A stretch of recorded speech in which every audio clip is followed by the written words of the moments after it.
Olá para todos os passageiros e passageiras, aqui quem fala é PM, o comandante do 8º Passageiro, o seu canal dedicado ao universo dos xenomorfos. E outras criaturas, né, porque a gente está falando agora de Alien Earth, que nos está apresentando novos seres alienígenas para o universo Alien. Hoje vamos falar sobre tudo o que aconteceu no 6º episódio da série, chamado de Voe. Então, posicione-se na sua cadeira, aperte seu cinto, carregue seu lança-chamas, porque a decolagem já vai começar.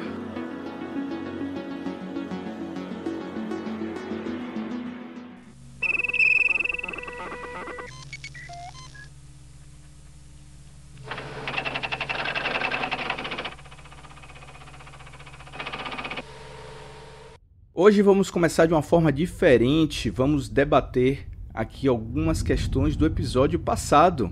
Porque tivemos dúvidas e perguntas aí nas nossas redes sociais e vamos trazer essas questões aqui. Mas claro, antes disso, apresentando aí a nossa equipe, com a presença mais uma vez do meu querido amigo Vebs. Tudo bem, Vebs? E aí, PM, beleza? Tô bem feliz, cara. Pô, assisti essa série, volto a dizer endosso. Hoje é um dia mais especial ainda, sabe por quê? Porque você, ouvinte, se manifestou. E a gente ouviu. Isso é super importante, porque faz a gente ter a certeza de que não estamos cantando no vácuo para astronauta, né? E aí, obviamente, a voz ecoa, as pessoas agora podem dar o seu feedback, e isso vira um debate indireto. Olha, fica até um convite aqui. Eu e o PM estávamos falando que dependendo da dúvida que vocês deixarem ali na plataforma do Spotify, ou seja, outras que possa se mandar uma pergunta, a gente até pensou uma maneira mais orgânica, né, e mais, vamos dizer, pessoal, que seria, de repente, a pessoa, se pudesse mandar um áudio para nós, e isso entra organicamente aqui no podcast. Então, de repente, a nossa sessão de cartinhas com essa evolução da tecnologia vai virar um áudio. Tipo, vocês falaram tal coisa, e se me dissessem sobre tal ponto de vista? A gente vai adorar poder responder como se estivesse numa conversa. Isso torna tudo mais, vamos dizer assim, pessoal mesmo, mais familiar. Não é não, PM? Nossa, eu gostei muito dessa ideia, Vebs. Acho que vai ficar muito legal. Vamos aí, a partir dos próximos episódios, a gente fazer esse tipo de interação, que é muito importante para a gente ter também a opinião dos nossos ouvintes sobre os assuntos que estamos falando aqui. E para ajudar nessa transmissão, claro que não podia ficar de fora o nosso querido Sete. Tudo bem, Sete? Olá para todos os passageiros, passageiras e pessoas artificiais. Sou o especialista em comunicações número 710A, do 8º Passageiro. Podem me chamar de Sete. Opa, grande Sete. Esse é o nosso verdadeiro companheiro, nosso capitão de fragata nessa corrida espacial, né?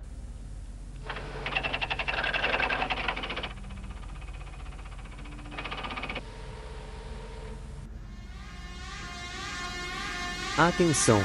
Esse episódio contém spoilers da série. Então, iniciando aqui, uma breve discussão sobre o capítulo anterior que nós falamos. Duas questões trazidas pelo seguidor, identificado com o nick Molina Marcelo 15. Primeiro, ele falou que a gente mencionou que os carrapatos que infestaram o corpo do Malachite estava no pulmão. Na verdade, estava mesmo no sistema digestivo ali do pobre coitado. Olha aí, falha nossa, hein? Mas assim, boa parte dessa falha nossa, ela está um pouco justificada do porquê essa insistência, né, nos episódios, seja no irmão da Wendy ter o problema ali, tendo trocado imediatamente de pulmão, a impressão que dá, a gente até debateu isso, né, num dos podcasts, de onde será, né, que é implantado ali os óvulos, né, para o nascimento. A gente ficava sempre nessa dúvida, né? Sim, e engraçado que nessa cena tem uma fala da doutora Shibuzo que ela até fala, vamos abrir o peito para ver o que é que tem. Falam que não tem tempo e temos que fazer a cirurgia logo. Então, até nesse sentido, quando eles fossem abrir o peito, pode ser que tivesse alguma coisa lá. É. Sim. Vamos então ir para a segunda questão, que essa daí é mais polêmica e por isso que a gente realmente quis fazer esse debate aqui hoje, que é a figura do Sr. Teng, integrante da Maginot. Porque eu e o Vebs aqui tratamos ele como sendo um sintético, né? Porque lá no primeiro episódio a gente teve várias pistas de que ele era um sintético. Só que nesse episódio, como a gente mesmo debateu, ele trouxe várias nuances, várias manias humanas. Mas a gente ainda ficou achando que ele era um sintético. Mas há essa possibilidade de ele não ser o sintético. O que você acha sobre isso? Eu acho interessante. Qual o nome do nosso ouvinte? O passageiro identificou-se com o nick Molina Marcelo 15. Grande Marcelo, obrigado pelo seu comentário. Analisando o roteiro e a conversa entre eles, existe um incômodo na tripulação. Esse incômodo na tripulação seria dessas performances que o Sr. Teng tem, que acabou irritando boa parte desse grupo. Né? E quando um grupo se irrita tanto com o comportamento, e a gente sabe que praticamente quase toda nave contém um sintético, a gente acabou desconfiando que esse sintético fosse o Sr. Teng. Né? Eu até, inclusive, achei legal você mandar o comentário, porque entre nós a gente meio que trabalhou com a ideia de que seja ele, né? Pelo incômodo dos amigos que notam nele abraçar uma causa humana até demais, você não acha? Com certeza, e essas reações que ele foi tendo, né, que ele foi mostrando, essa interação, na verdade, que ele teve com os outros membros da tripulação, muito estranha, muito diferente de tudo que a gente já viu, acabou causando essa dubiedade, né? Essa dupla manifestação desse personagem, que eu gostei muito da atuação dele, né? Mas realmente assim, eu continuo achando que ele é um sintético. Então, esse quadro, né, de relacionamento interpessoal entre ele e o resto, né? Porque a impressão que dá quando você assiste é sempre ele isolado e o resto reclamando dele. Paira no ar, né? E eu acho que a melhor coisa que tem para nós, que estamos aqui criando conteúdo, é o Marcelo poder levantar essa lebre e também deixar a gente com a pulga atrás da orelha, né? Porque a gente não trabalha com certezas, né? Aliás, essa é uma das belezas que tem no mundo atual, quando a gente tem, por exemplo, muita gente fala baseado em certezas. E eu costumo brincar, até quando eu dou aula, de que na maioria das vezes a beleza está em não ter certeza alguma, né? Porque a gente está sempre em busca. Então, estou aqui... Muito legal. Né, vivenciando o papel de quem não tem certezas de nada e agradeço esse ponto, né, de dúvida que tem. Vou dar um exemplo muito interessante. Eu tinha um amigo que chamava Sérgio Ock e um amigo que chamava Roberto Toshio, muito religioso, que estava entrando numa ordem religiosa. E devido à passividade do Roberto Toshio, todas as pessoas falaram, pô, que legal que você vai entrar para a ordem religiosa. Estamos muito felizes com você, muito felizes com você. E uma vez, eu me lembro que o Sérgio Ock, nosso amigo em comum, negou. E todo mundo ficou meio bravo com isso. Aí um dia eu estava com o Sérgio falou assim, cara, eu sei que todo mundo gosta da imagem do Roberto Toshio como alguém religioso, só que eu gostaria de viver para ser essa pessoa que seja a única que ponha um ponto de dúvida na certeza que ele ganhou de todas essas pessoas que rodeiam ele. Depois que ele me falou isso, Sérgio, eu fiquei feliz, porque realmente a gente necessita de alguém para pôr essa margem, essa sombra da dúvida. E isso faz bem pra gente, porque a gente fica sempre inquieto. Com certeza.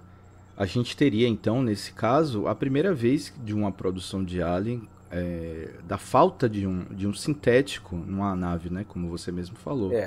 E isso também nos induziu a acreditar, né? Que ele era um sintético.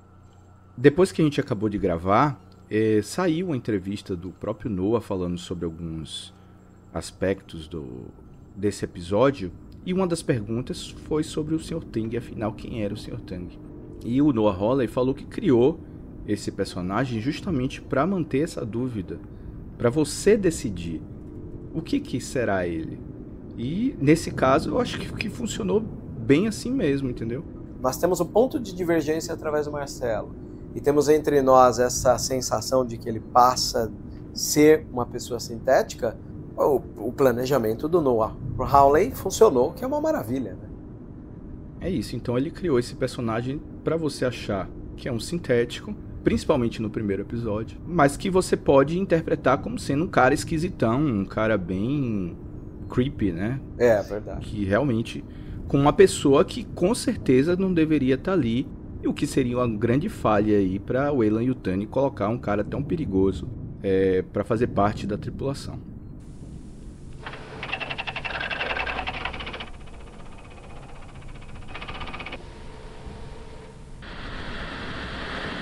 They're experiments to him. That's what we do. We study. Like you study us.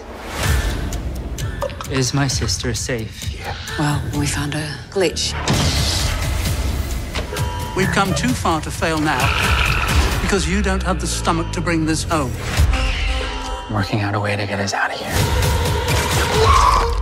What if I don't want to go?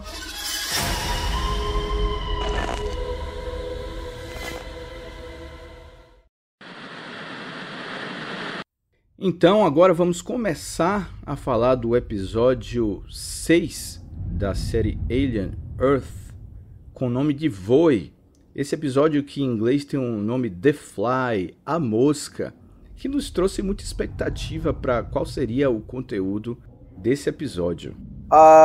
Bom, The Fly é o nome de um filme do David Cronenberg, muito famoso, né? Esse diretor que costuma trabalhar de forma bem incisiva as questões corporais, né? Onde quase todas as questões que levam a narrativa dos filmes do Cronenberg são iniciadas e terminadas no corpo humano. E eu acho legal a maneira como o corpo é algo muito interessante como fato, como ponto de divergência, percebe? E logo no começo do filme a gente tem um discurso de Android, né, que vai confirmando um pouco essa questão da disruptura, né, entre o texto narrado de Peter Pan, naquele conto de Ninar que o Boy Cavalier sempre fala no microfone, e sobre essa sempre dúvida que a gente tem de quem valoriza a máquina e quem valoriza o humano. Porque há um bom tempo a gente sempre tem levantado a lebre de que as empresas das 5, elas contam com uma espécie de desumanização, percebe? E a série parece levar a sério a ideia de que o mínimo de humanidade que ainda existe tem que ser salva, enquanto as grandes corporações afundam a humanidade. Isso. Então, isso para mim é um dos pontos iniciais que esse episódio soube trabalhar muito bem. Isso daí, porque a gente começa com a Wendy observando o seu petzinho xenomorfo, tentando se comunicar com ele ali, ele dentro do seu container, e ela praticando o seu xenomorfês, né? Pô, você foi brutal agora em levantar até o nome da língua, assim, eu não conseguiria lembrar, tipo, tá, o que um alien fala? Eu não sei, eu ia tentar pensar, você me mandou um xenomorfês aqui, e eu pensei comigo, Katsu, como eu não pensei nisso antes, tão simples e direto? Inventei agora. Perfeito. Mandou benzaço. E isso sempre com os olhares atentos ali do Kish e do seu irmão, né? Cara, eu sou bem feliz porque na questão personagens e sua profundidade, eu gosto de como o discurso do Kish com o irmão, né, da Wendy, o Hammett, ele é quase uma antítese daquele texto do Peter Pan que tem sido falado, né, do tipo, a menina era a única que não podia, né, tá falando de um caso de exceção.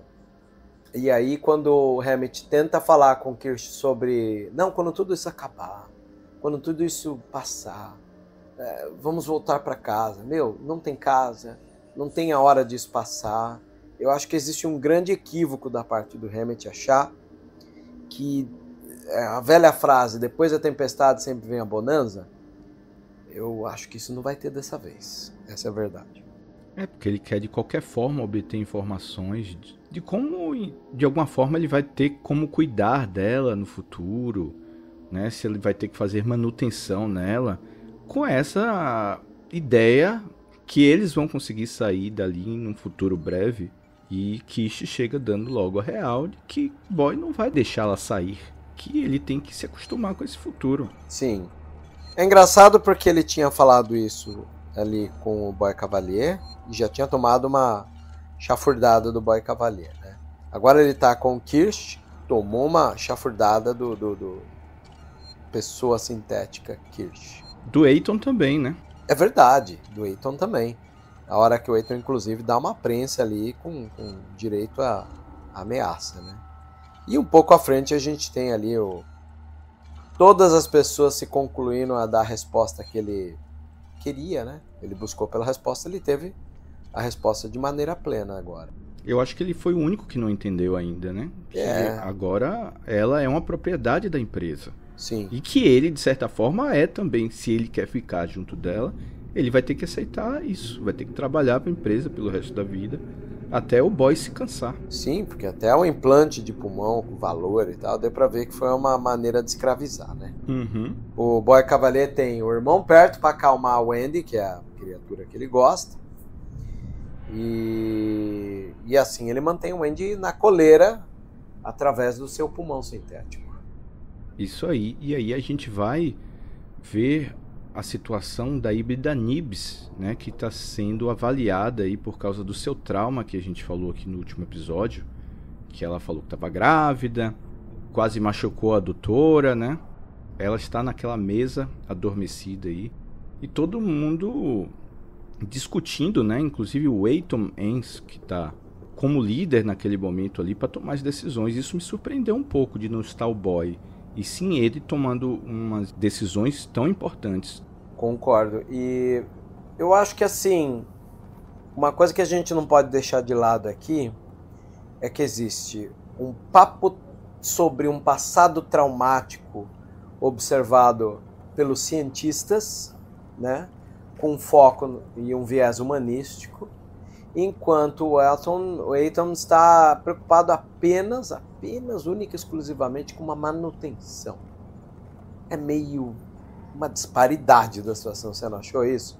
Eu chego a me assustar até. Exatamente.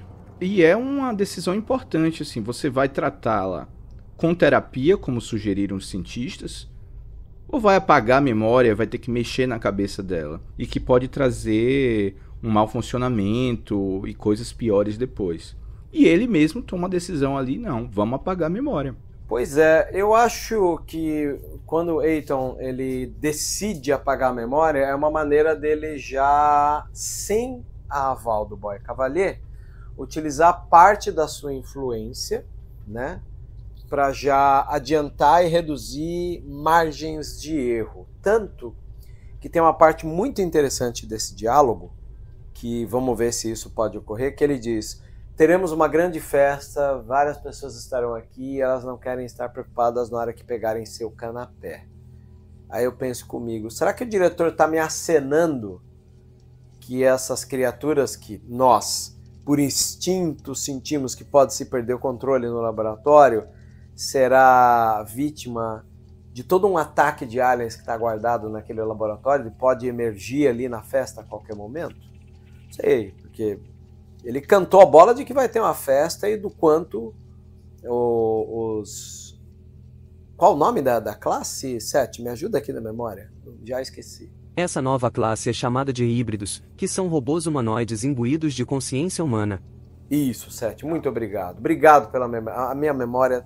Ó, vou dizer um negócio pra vocês, hein? Eu posso exercitar a memória sempre dessa maneira. É bem melhor do que eu ficar procurando ali, usando...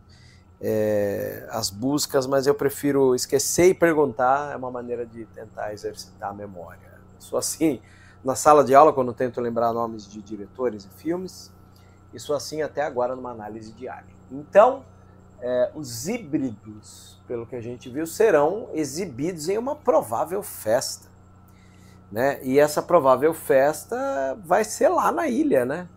E essa ilha da Prodigy pode ter um severo problema. Ele já apresentou um quadro para a gente pensar.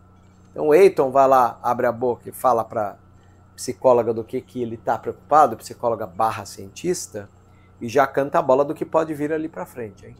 Essa visão é muito legal, porque é uma oportunidade incrível para acontecer a maior cagada da série até agora.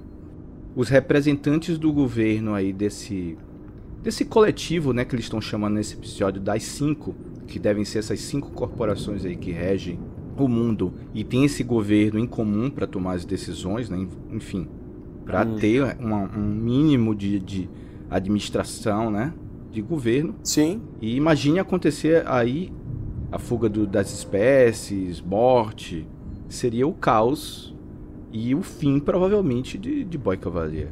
É bem interessante, até se a gente for avançar um pouco, você vai notar o Eitan é tão pragmático que uma vez sendo questionado pelo cientista, né, ele demite imediatamente o Arthur Sylvia, o cientista, né? E sim, pegando até a gente, né? A gente está assistindo, foi pego de surpresa. Porque no episódio anterior, com certeza, quando no episódio anterior o Eitan explica como é que funciona com os demitidos para o Hammett, caso ele quisesse pagar o pulmão e zarpar fora, agora a gente tem uma situação onde ele demonstra como é, né? Você questionou, você está sendo punido por ter questionado, né? Questionou, violou uma regra. E essa regra fez a cabeça dele rolar, né? Engraçado porque o Arthur, né, ele foi contra fazer esse procedimento de apagar a memória. O Eitan perguntou se a esposa dele, se a Dame, poderia fazer sozinho. Ela disse que sim. Aí que ele toma a decisão, demite o cara. Os dois ficam olhando aí um pro outro, né, marido e mulher, e acabou. É engraçado porque, volto a dizer, ela insiste na tecla humanística da situação. O Eitan insiste em ser mais pragmático e prático, né, vamos dizer assim, possível. E ele demite o cientista sem qualquer um dos remorsos, né?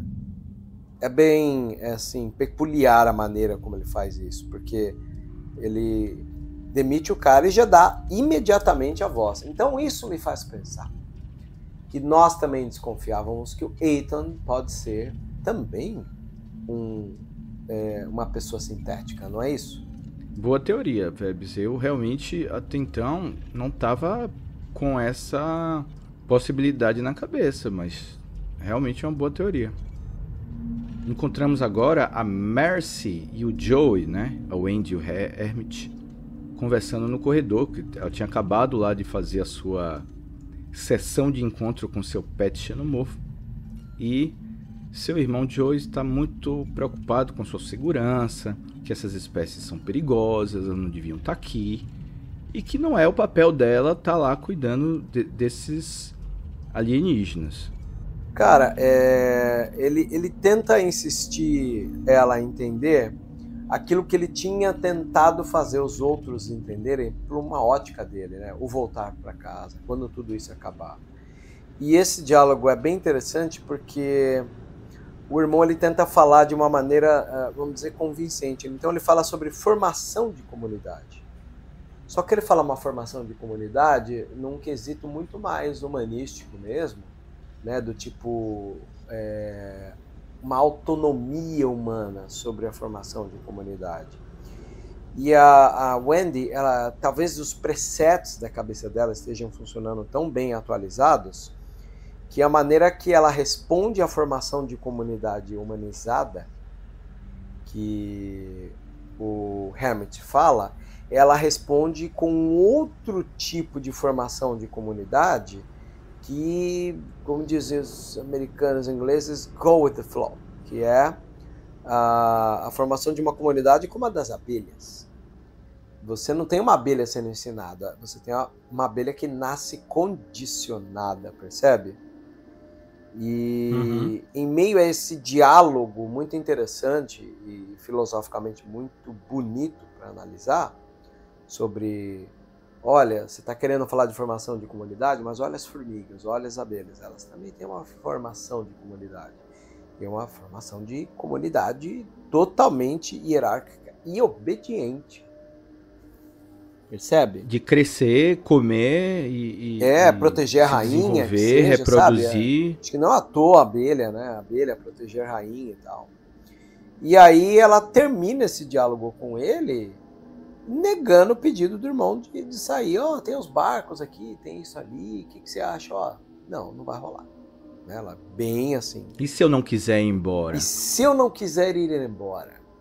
Quer dizer, há uma autonomia da escolha da resposta dela, mas é uma resposta autônoma que a condiciona num formato de vida,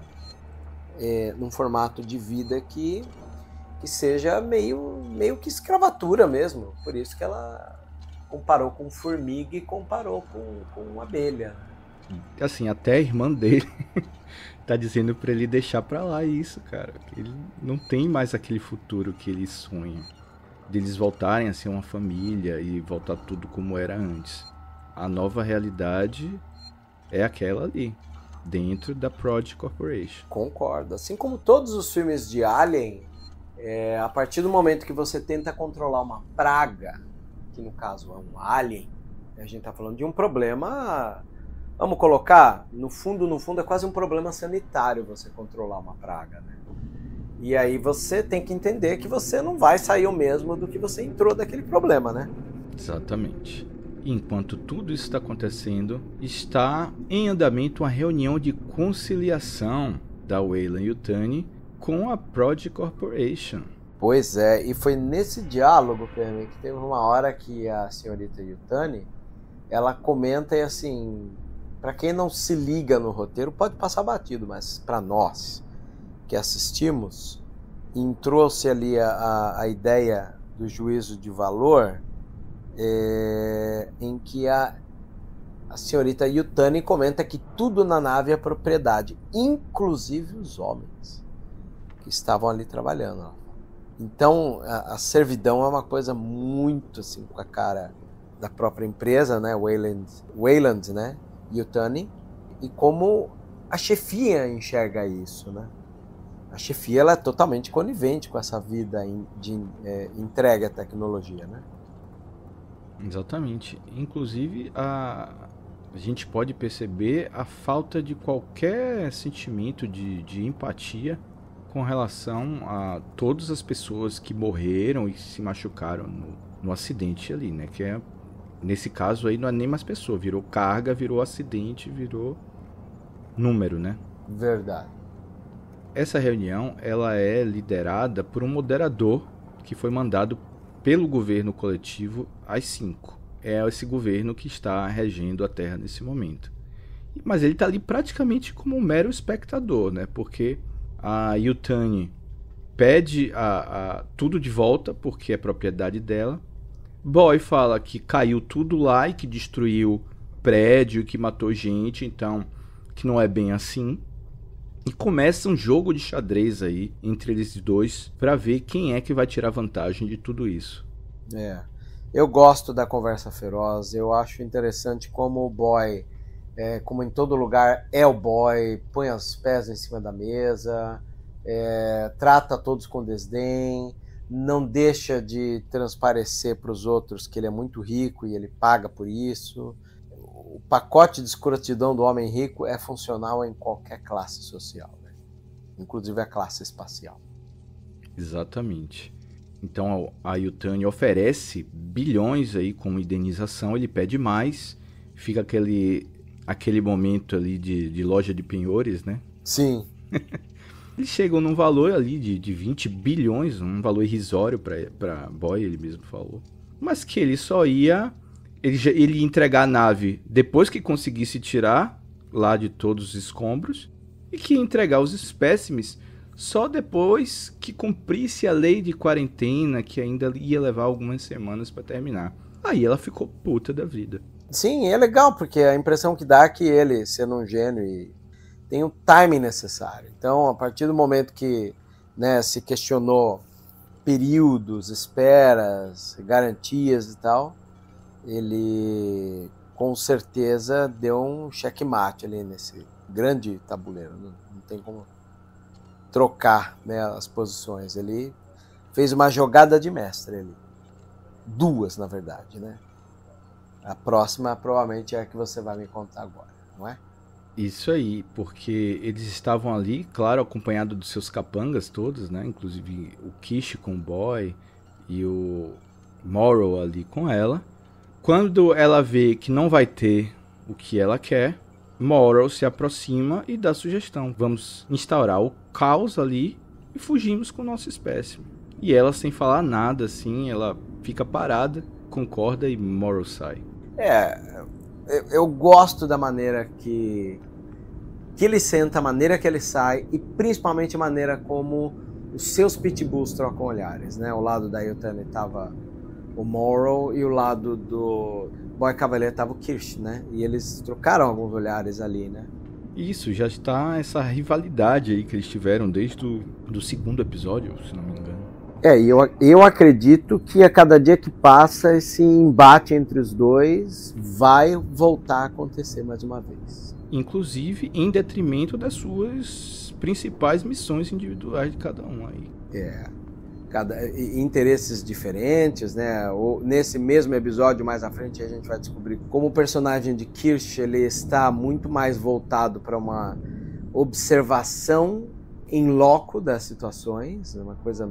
Alguém que quer ver de perto isso, né? Então lembra do Hunter Thompson, aquele escritor que é bem famoso porque ele pesquisou os Hells Angels em seu livro, e aí ele tem um outro livro que é sobre ele experimentando um monte de droga e na hora que tá acabando a ver de uma ele já toma outra, tudo isso para experimentar, eles chamam de jornalismo gonzo, né? Hunter Thompson foi um jornalista e autor estadunidense, considerado um dos principais pioneiros do novo jornalismo. Ele ganhou destaque com a publicação de Hells Angels, 1967, livro pelo qual passou um ano vivendo com o clube de motociclistas Hells Angels, para escrever um relato em primeira mão de suas vidas e experiências. Ele faleceu em 2005. Pô, jornalismo gonzo é aquele que, para eu poder falar, eu tenho que vivenciar. Então eu vou tirar um tempo para viver igual eles, para fazer uma matéria plena. Então... rolou um jornalismo gonzo ali, sabe? Eu acho legal que o Morrow deixa claro ali, né, que ele propõe uma espécie de instauração de caos, ele propõe uma implosão para que a Prodigy sinta na pele como é não estar preparado para um problema desse porte, né? E esses dois vão acabar se encontrando ali naquele momento do elevador, né? Os dois só, ali numa conversa bem fria. Bem fria, bem certeira também, né? Uma troca de ferpa contínua ali, né? E aí o Kish provoca ele responde.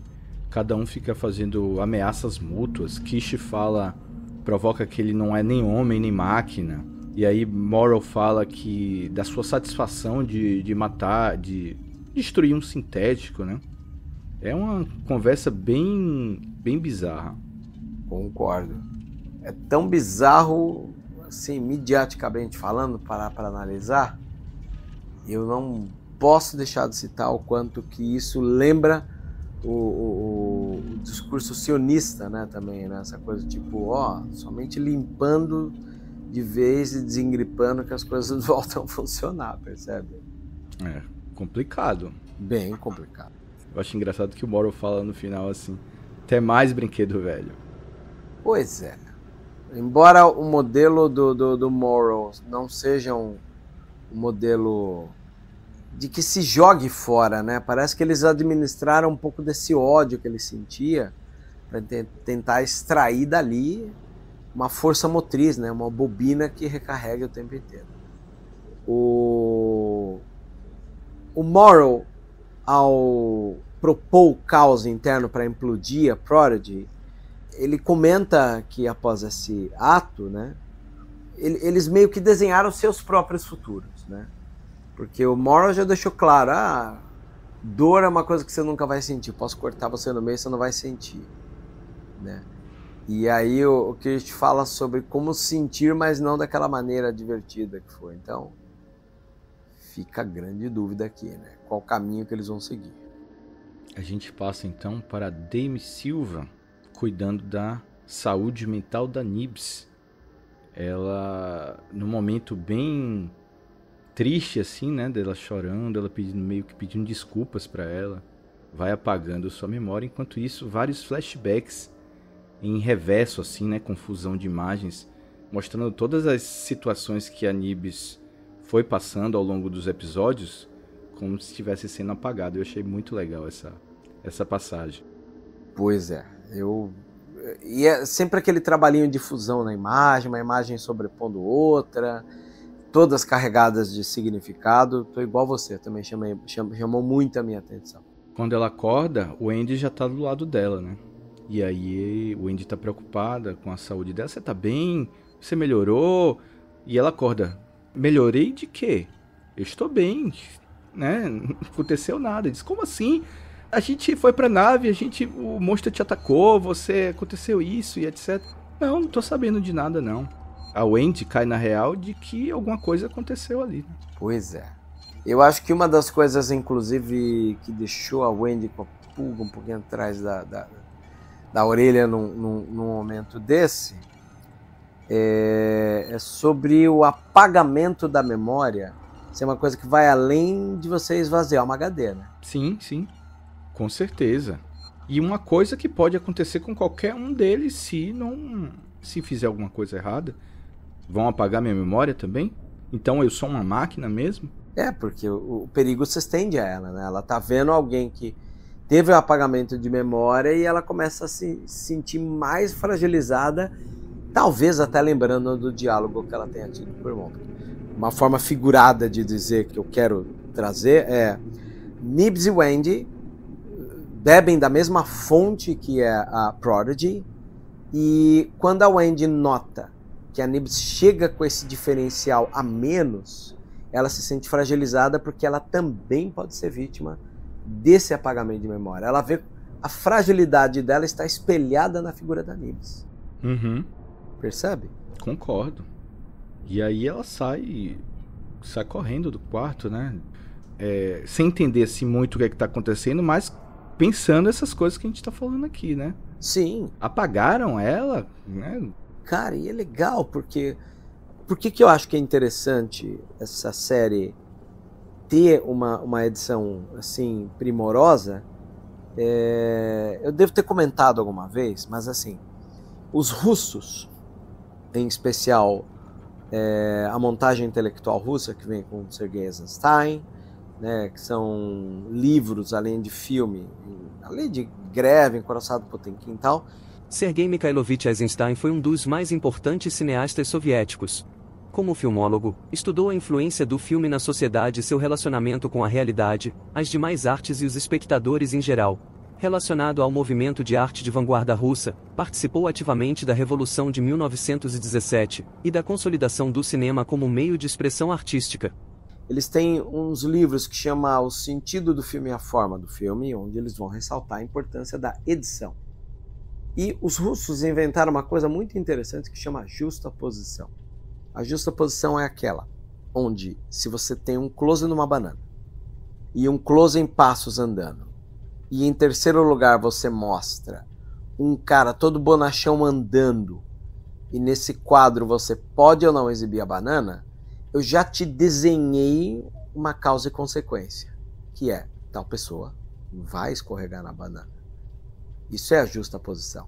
Então, quando você coloca Wendy e Nibs discutindo para que o quadro seguinte, né, dessa situação seja pelo Smee, né, que está ali quase discutindo com o Slightly, né?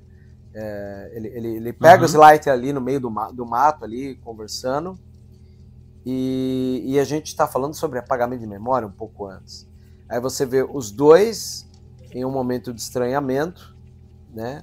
E esse momento de estranhamento entre o personagem do Smee e do Slightly é justamente onde eles falam sobre a insatisfação de crescer. Aí vem um lado muito engraçado, porque os corpos que eles carregam tomam a frente para poder dizer o quanto eles cresceram, mas não a mente. Tanto que o Smee, uma hora, ele, para consolar o amigo inconsolável Slightly, ele dá um abraço no cara. É o tipo de abraço que eu dei, que você, PM, deu. Esses abraços que nós demos na nossa infância, era muito uma maneira de criar laço com um amigo, dizer aqui, esse é meu irmão, né? E para nós assistindo dois adolescentes se abraçando, causa até um certo estranhamento, né? Pra você ver que é essa colisão assim da realidade, o corpo mais velho e a mentalidade mais nova, que se sente pressionada em ter que aceitar responsabilidades do mais velho, né? É uma linha bem frágil e tênue nisso. Nossa, é muito legal essa comparação, porque a gente vê claramente o Slightly que estava ali super nervoso e conversando ali com o Morrow, ou tentando falar com o Morrow ali, dizendo que ele não quer fazer isso, que ele não consegue, e esse abraço meio que dá uma acalmada nele, assim. É verdade, porque quando o Smee encontra ele tá desesperado ali, né, com a cobrança do Morrow na cabeça dele, né? E talvez esse abraço também tenha encorajado o Slightly a ir diretamente ali pro quarto do Hermit. Pois é. E ele vai pro quarto, e como ele não tem retórica porque ele é uma criança, ele solta só fragmento, né? Eu acho que a beleza ali da infância do Slightly, ainda latente, mesmo num corpo de alguém mais velho, é a falta da retórica e convencimento, né? O próprio Emmett entendeu uma atmosfera esquisita ali entre eles, né? Tava muito esquisito o Slightly, né? Não fazia muito sentido o que ele tava falando. Super nervoso na cara ali, né? Que tinha alguma coisa estranha acontecendo. E ele tava pronto pra negar a sair, né? Porque o Slightly disse, não, eu tenho que te mostrar uma coisa, vem comigo. E Morrow no ouvido dele falando, né? E falando como se fosse uma voz de consciência. Não à toa, nesse episódio você nem tem a câmera indo mostrar o Morrow falando. Porque a essa altura do campeonato é quase como se tivesse transformado em uma voz de consciência, percebe? E é o que bem parece mesmo pra gente, espectador. E um detalhe importante, quando o Slightly chega no quarto do Hermit, ele estava desenhando um mapa da instalação. Tipo, ele não tira da cabeça que ele precisa achar um modo de sair de lá. Essa obsessão ela é tão latente que a primeira coisa que o Emmett abre a boca quando abandona o quarto com o Slightly, a chamada do Rashid, né, é se juntar a outra soldada, né, a Siberian, que são os antigos companheiros dele, e o primeiro plano que ele solta é: precisa sair daqui. É uma ilha, precisa sair daqui. O Rashid até comenta, que cara estranho, o que foi isso, né? Exato, porque ele entendeu os problemas corporativos quando ele tem aquele papo com o Eitan, ele entendeu a ambição de um boy quando ele conversa com um boy, e ele entendeu que a irmã tá na vibe deles, mas ele ainda se acha como um provável salvador da própria irmã, tendo como única responsabilidade a ideia de fugir daquela ilha. Isso tudo fica mais claro ainda na conversa que os três têm durante essa patrulha, né? Porque ele fica cheio de perguntas. Onde é que a gente está? Onde é que fica essa ilha? Como é que a gente sai? Como é que as pessoas vão e vêm? E a Siberian começa a desconfiar que tipo de pergunta é essa e acaba sacando que ele tá achando que pode sair de lá. Ela pegou no ar isso daí, né? Você vê, ele lança as perguntas. Acabei de falar de justaposição para você, e tá ali a Siberian trabalhando com a justaposição. Ela juntou os fragmentos, né, que o Hammett soltou, e ela falou: peraí, eu já entendi onde você quer chegar. Esquece isso, né? E ela dá um corte nas intenções dele, porque ela comenta alguma coisa sobre: temos tudo aqui, não precisamos de nada de lá. As coisas estão acontecendo e estamos vivendo e ainda estamos trabalhando. Você vê como, às vezes, não precisa nem ser funcionário da Weyland-Yutani para você estar numa servidão, né? Até os empregados moderados acabam mantendo o discurso escravagista. E nem a presença daqueles alienígenas mortais ali que eles viram o que são capazes de fazer são um motivo para eles quererem abandonar essa vida que eles estão tendo lá, que ela mesma disse que é uma vida boa, que está sendo bem pagos e o trabalho é bom. Você vê como, se você der o mínimo ali para o cidadão, ele se sente confortável e não precisa se rebelar, né? Exatamente. E aí, terminada essa cena, vamos falar da Wendy, que voltou lá para ver o seu xenomorfo que está um pouco maior do que a última vez que eles se viram.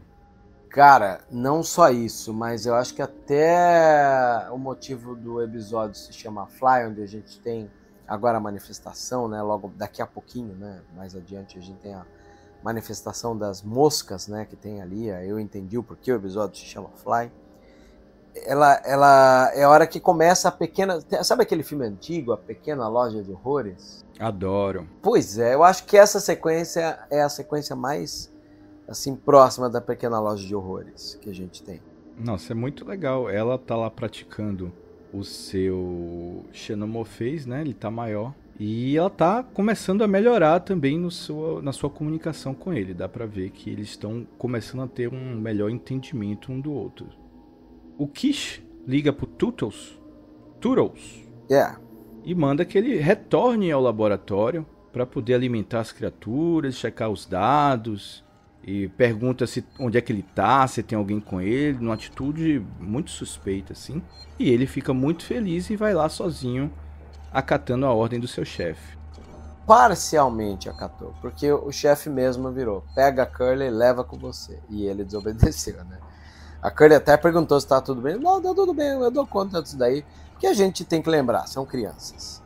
Então essas crianças, com certeza absoluta e plena, não querem precisar de alguém. Elas querem ganhar a estrelinha na testa no final do dia. Então elas assumem, ainda mais ele, né, o Tootles, que se auto-intitulou Newton agora, por causa do cientista. Se a gente sabe que essas crianças, às vezes, podem ou não carregar uma quantidade de arrogância, no momento onde o chefe, figura paterna, precisa de algo, é aí que você nota essa diferença. Fui claro, mais ou menos, onde quero chegar? Você achou que o Kish mandou ele já pensando em alguma consequência ruim? Você teve essa impressão? Eu não tive essa impressão quando ele deu a ordem, eu só fui ter essa dimensão da situação lá na frente, quando tudo degringolou. Mas a gente chega lá. Exatamente. O Tootles chega lá muito feliz, começa a separar as rações dos bichos, né? Alimenta nosso amigo o Olhinho, né? Que está com a ovelha. Coloca seu matinho ali para fazer seu lanche. E na hora de alimentar essa nova espécie que nós vamos conhecer, essa mosca aí, há um problema ali, né? Na sua porta de alimentação. E ele, de uma maneira muito irresponsável, né, vai entrar lá para entrar em um dos containers para poder alimentar as criaturas. Você vê que ele deu um vacilo, né? Ele usou a super força dele e arrancou a portinha de alimentar na mão. E ele, na hora, agindo como uma criança, ele colocou a portinha lá, né? Nem era para ele entrar na cela. Ele só entrou na cela porque ele fez caca, né? Arrancou a portinha de comida, não tinha como colocar comida, e vou levar eu mesmo na cela. Eu tinha achado estranho que algumas coisas que estavam na bandeja dele eram elementos metálicos. O bicho vai comer isso? Para justificar o que acontece com ele logo depois. Porque quando os animais atacam ele, primeiro quando os animais voam e pousam nele, eu falo, putz, mano, tinha no chão uma bandeja de coisa metálica ali, aí vai um puta de um sintético aí, de um híbrido entrar na cela, é a comida se jogando na boca do leão, nesse caso o leão eletrônico. E não podemos deixar de lado o fato que nosso amigo Olhinho, que distraiu o Tootles para que a porta fechasse e ele ficasse preso na sala. É verdade. O nosso amigo Olhinho, ele é alguém que joga xadrez, você notou? Todo jogo de xadrez alguém mais observa do que joga. É 1000 vezes uma observação do que pegar a ponta dos dedos e mover as peças. E ele vai naquele momento chave. Parece que ele entende o timing das coisas e ele pensa assim, deixa eu dar um susto no moleque agora, que esse susto pode dar uma vantagem para ver como as coisas funcionam. Aí ele deu o susto, Tootles ficou preso, e é a hora que um dos insetos, e depois mais um, voam até o braço dele e começa o ataque, que justifica o porquê que a bandeja dessa comida deles eram HD, peças, né, de computadores. Deu para ver que Era um almoço peculiar daqueles moscas que atacaram, né? Exatamente, são criaturas alienígenas que se alimentam de componentes eletrônicos. E aí ele acabou sendo o prato principal delas. Caiu todo desfigurado, com seu fluido todo vazando. Ficou no chão lá, atordoado. Enquanto isso, se iniciava mais uma vez a narração do Peter Pan aí pelo boy. Você vê que ele fala na frente do microfone, por isso que eu chamei ele hoje no começo do podcast de podcaster, porque a impressão que dá é que ele tá ali mandando ali uma leitura obrigatória de Peter Pan via podcast para aquele povo dali. Imagine assim, ó, todo dia às 5 da tarde, a narração de Peter Pan aí, do nosso querido Boy Cavalier. Imagine a galera da empresa sendo obrigada a ouvir o chefe narrar sua história preferida todos os dias. Passamos então para a cena onde Dame chega na sua sala e o Wendy está esperando para ter uma conversa sobre o que aconteceu com a híbrida Nibs.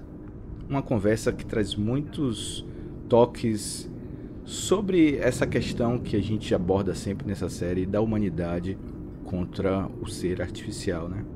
E o que você sentiu dessa parte em especial? Cara, eu gostei muito desse diálogo porque mostra a essência da série. Essa discussão muito detalhada assim, sobre onde é que termina a humanidade e começa a máquina. Onde é que termina a máquina, começa... Você vai fazer a mesma coisa que você fez com ela, com todo mundo? Você está aqui para estudar, para cuidar?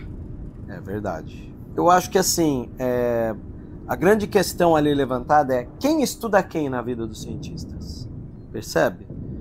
Esse diálogo entre a Wendy, que inclusive corrige, né, a doutora, né? A doutora Dame chama ela de Wendy, não é meu nome, né?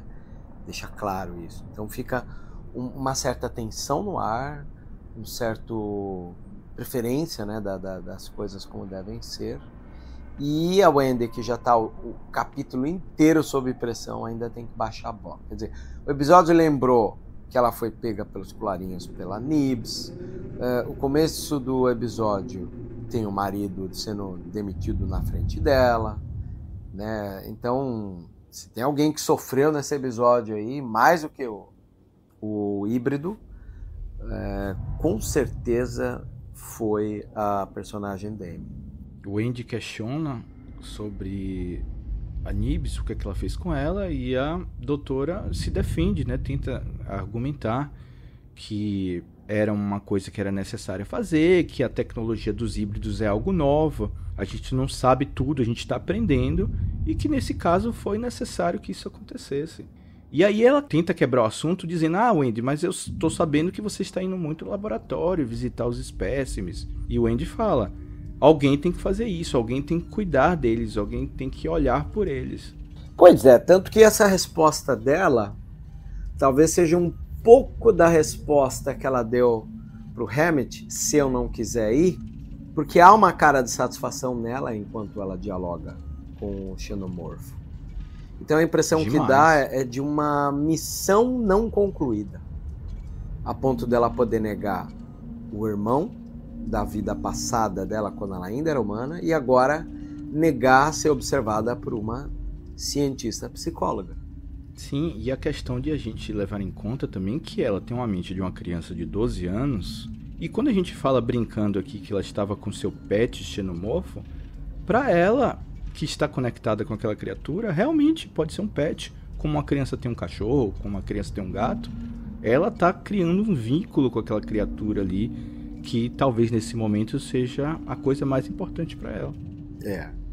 Tem muita gente que reclamou para mim e assim, pô, tô assistindo a série, tô mal feliz quando ela abraça o primeiro filme, o segundo do Cameron, do Ridley Scott, o primeiro, mas eu tô sentindo que agora ele tá se aproximando do filme do Jean Genet, né? Que é o Resurrection, né? O Alien 4. Jean-Pierre Jeunet é um cineasta e roteirista francês conhecido pelos filmes Delicatessen, A Cidade das Crianças Perdidas, O Fabuloso Destino de Amélie Poulain e Alien, A Ressurreição. Então eu sinto uma galera já com medo disso, porque aliens que dialogam com o hospedeiro da Alien Rainha e tal. E eu não tiro a razão deles, cara. Isso realmente encosta perto de uma das fragilidades, né? Eu acho que nem o filme do Fincher, sendo um filme que o próprio David Fincher nega, que é o Alien 3, por intervenções do estúdio, me sugere uma fragilidade tão grande quanto o quarto filme, né? Que é aproveitável, para mim em especial, nas sequências de ação que envolvem o Ron Perlman. E para você? Concordo em gênero, número e grau. Assim, eu sei o problema de todos os... O que cada filme tem, né? Principalmente o Alien 3, que é o mais criticado. Embora eu não ache que seja o pior filme, com todos os problemas. Eu também não. Eu acho que a primeira metade dele, né? Que é essa coisa da ambientalização da empresa, do Alien crescendo, antes da colisão, né? Tem muita gente que espera a colisão fatal entre humanos e aliens acontecer, que vai dos 70% de um filme até o final. E eu gosto muito da primeira metade. Acho que a primeira metade ela é tão agradável que a segunda metade estragar não me irrita tanto. Isso tudo vale um episódio só pra Alien 3, viu? Fica aí já a anotação pra gente falar aqui no futuro. Por favor, eu vou ficar muito feliz. Eu gosto de defender filmes. É muito engraçado, porque às vezes você tá num grupo de amigos e a gente tem hoje, dentro do cenário nerd, uma defesa de que os filmes têm que ser impecáveis. E não, cara. Você pode muito bem gostar de um filme mediano e querer defender ele no seu direito de ser um filme mediano e inesquecível. Percebe? Concordo. Pois é.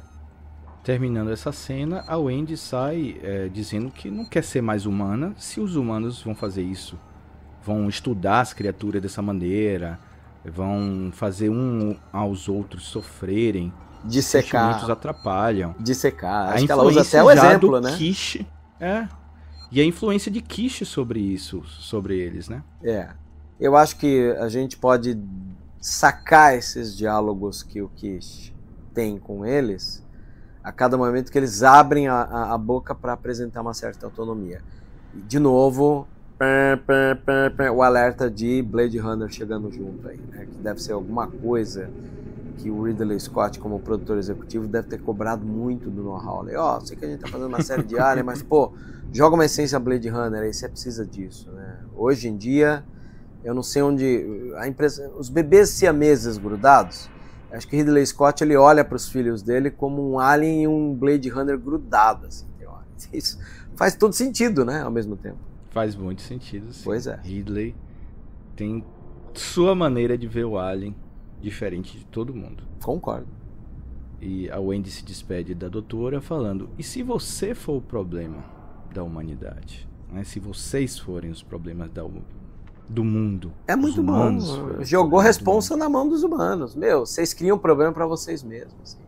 Tem um meme que eu vejo às vezes na internet que é um homem falando com um macaco.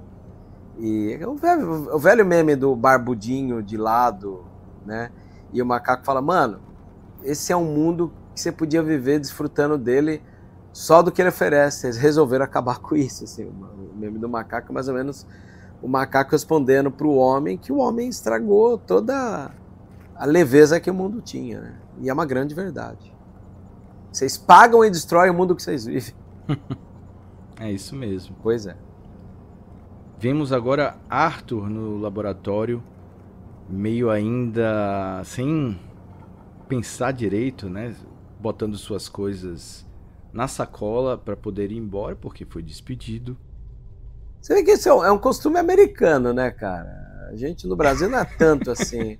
Você pega filme americano, você tem o cara da polícia sendo mandado embora, aí o cara pega uma caixa de papelão, enfia as coisas na caixa e despede das pessoas na mesma hora, né? Clássico, cara, né? Aí entra o lado. O Brasil já é um pouco mais filha da puta, porque os caras te mandam embora no final do seu expediente, percebe? Né? Se os Estados Unidos mandam você enfiar as coisas na caixa e zarpar fora, no Brasil você está esperando 5 horas. Na hora que você chega às 5 horas, o cara, por favor, dá uma passadinha lá no RH. Pronto. Você fala: filhos da puta, me fizeram trabalhar o dia inteiro para me mandar embora. Podia me livrar dessa. Pois é. A parte boa que a gente tem que ter dos norte-americanos não tem, né? Tem só pior. Nessa, chega o incansável Hermit para conversar com o Arthur, né? Pois é. E o Arthur, na conversa, deixa escapar que foi demitido, que surpreende um pouco o Hermit, né? Mas ele quer perguntar antes dele ir embora, que ele já tinha observado o Arthur e acha que ele se importa com os híbridos, né? Então, ele quer saber, ela está a salvo aqui? Péssimo timing para mandar uma pergunta dessa, né? Exatamente. Aliás, esse episódio ele tem uma estrutura muito boa, porque a impressão que dá é as pessoas em suas salas específicas têm as conversas mais pesadas e diretas possíveis, e a rádio peão ela funciona quando as pessoas se encontram no corredor, porque são grandes acontecimentos nas salas principais e grandes diálogos na maneira fofoca nesses encontros de corredor e vias de acesso. Uhum. Né?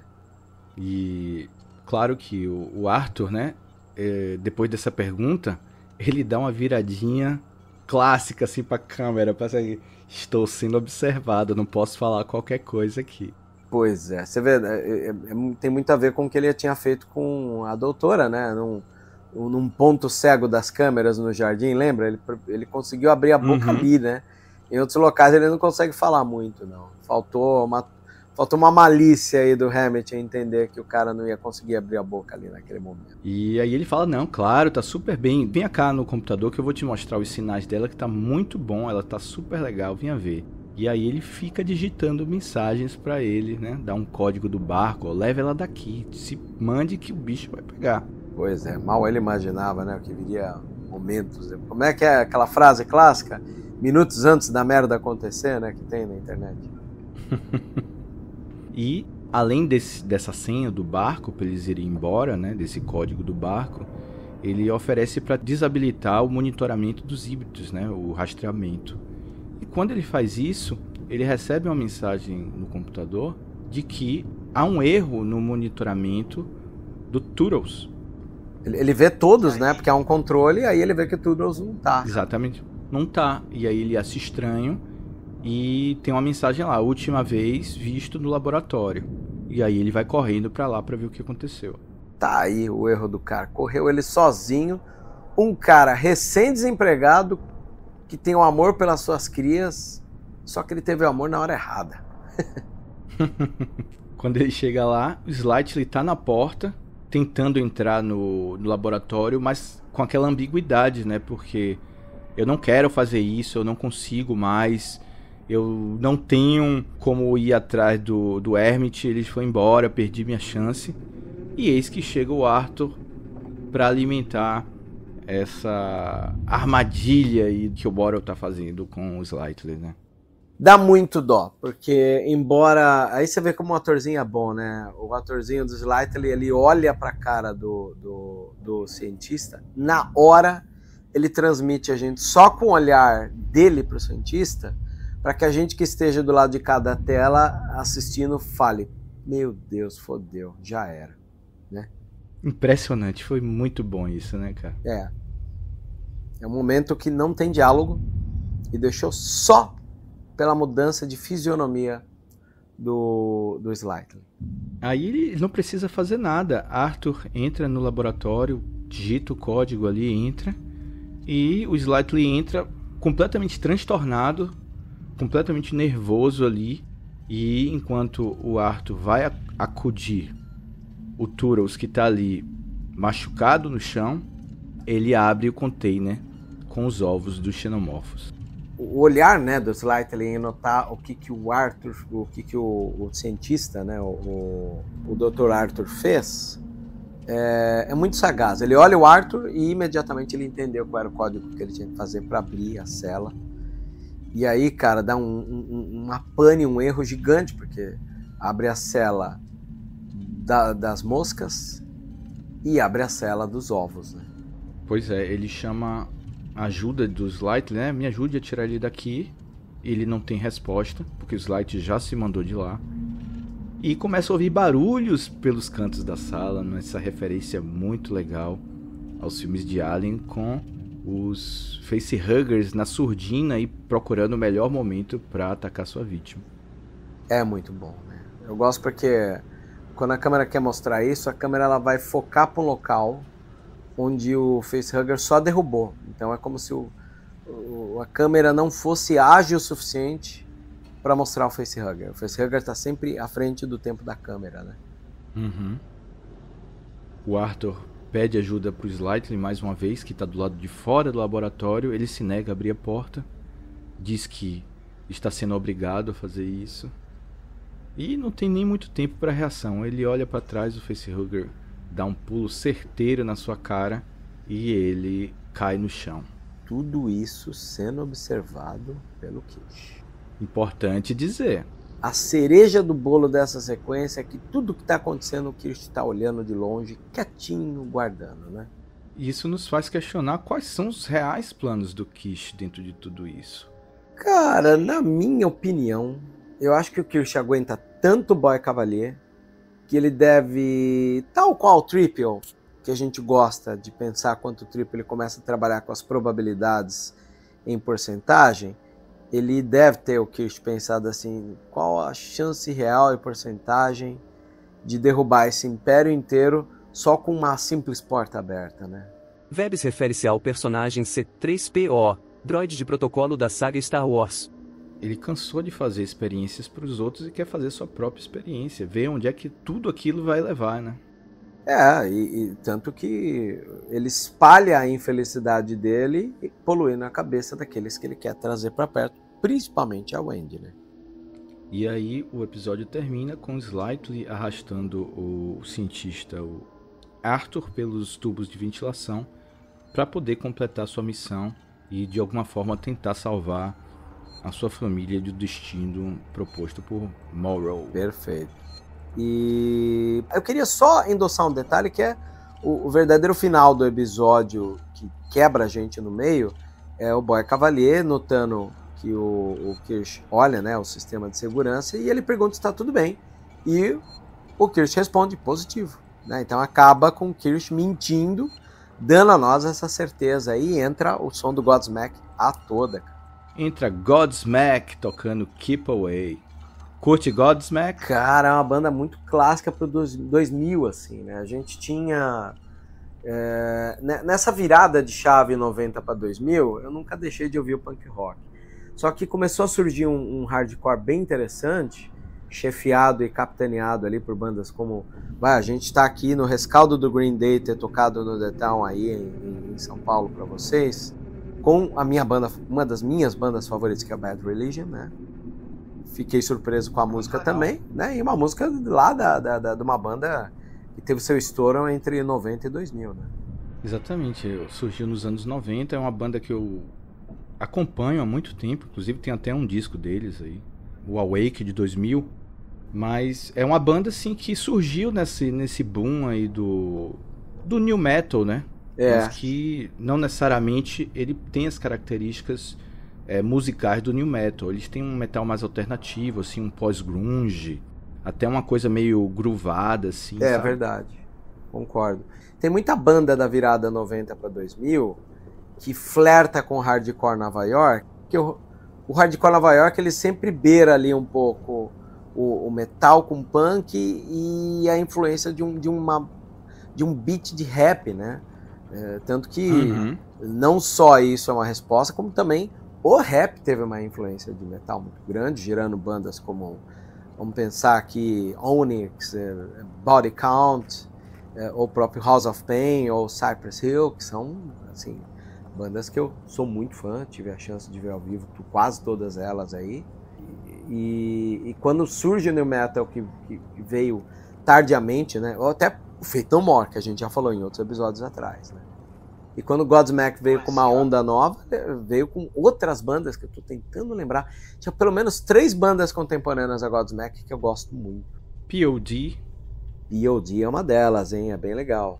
Cara, é assim, eu sou filho do new metal, né? Então, apesar de eu gostar muito de thrash, grunge, assim, minhas bandas de referência, minha banda preferida, meus amigos todos sabem, é o Deftones. Que é a melhor de todas, convenhamos. Que é um metal alternativo também nascida nessa era do new metal, mas que não carrega, apesar de ter DJ e ter algumas faixas também faladas e repadas, não se encaixa nesse rótulo do new metal.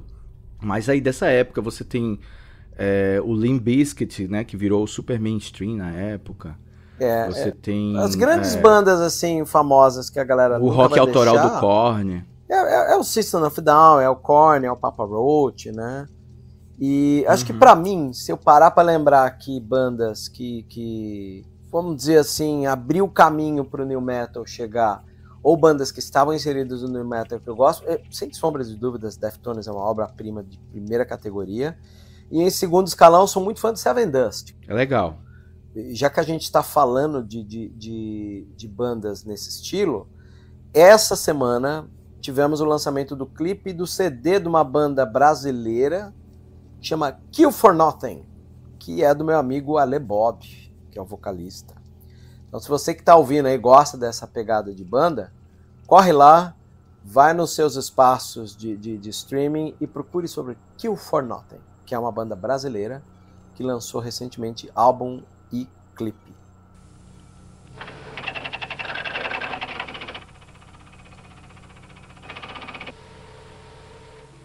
E assim nós encerramos esse bate-papo aí sobre o 6º episódio da série Alien Earth, The Fly, ou apenas Voe. Um episódio cheio de intrigas, cheio de jogos mentais, cheio de discussões sobre a humanidade, sobre o que é ser máquina, o que é ser humano. Mais um episódio dirigido pela Ugla. Mais um da Ugla, hein? Olha aí. Gostei bastante, a impressão que dá é que ela vai se firmar como uma diretora mulher de filme de horror, que tá precisando. Porque precisamos e gostamos dessa ótica que a gente sabe que é bem diferente e que traz coisas novas, né, para as produções. Com certeza. Como a mulher ela tá sempre sofrendo numa sociedade machista dessa e ela é uma figura, vamos supor, temerosa ao que pode acontecer, quando elas conseguem transformar isso lá na tela, né, é a melhor maneira de se expurgar os seus fantasmas com reais chances, né, de se ferir. Então, sou muito fã das diretoras de filme de horror. Gostaria de aproveitar para recomendar alguns filmes do gênero de horror dirigidos por mulheres. O clássico Psicopata Americano, 2000, dirigido por Mary Harron. O Babadook, 2014, de Jennifer Kent. Boa Noite Mamãe, 2014, de Verônica Franz e Severin Fiala. Titane, 2021, de Júlia Ducournau. Observador, 2022, de Chloe Okuno. A Substância, 2024, dirigido por Coralie Fargé. Então, obrigado, Vebs, mais uma vez, por esse bate-papo muito bom aqui. Muito obrigado, estou muito feliz. E mais feliz ainda de ver que os nossos ouvintes e leitores estão agora se manifestando. Então, coloca aí o comentário, traga a sua colaboração. Se você não tiver vergonha, manda o áudio que a gente coloca aqui na edição e responde nessa sessão Cartinhas Imaginárias. Muito obrigado. E ao Sete também, nosso agradecimento, mais uma vez. Falamos os nomes certos dessa vez, Sete? Vocês estão no caminho certo, porém ainda precisam melhorar algumas pronúncias. Esse Sete, eu não seria nada sem ele. Nada melhor do que ter um podcast com uma ajuda desse porte, hein? Tô muito feliz. Você pode ouvir nossos episódios gratuitamente em diversas plataformas. Não esqueça de seguir, curtir, comentar e avaliar para ajudar nosso programa a crescer cada vez mais. E se você quiser saber mais sobre diversos assuntos do universo Alien, acesse nossas redes sociais com @oitavopassageirobr. Então é isso aí. Nos vemos no próximo episódio, semana que vem, do episódio número 7 de Alien Earth. Então, liberte o Alien que existe dentro de você.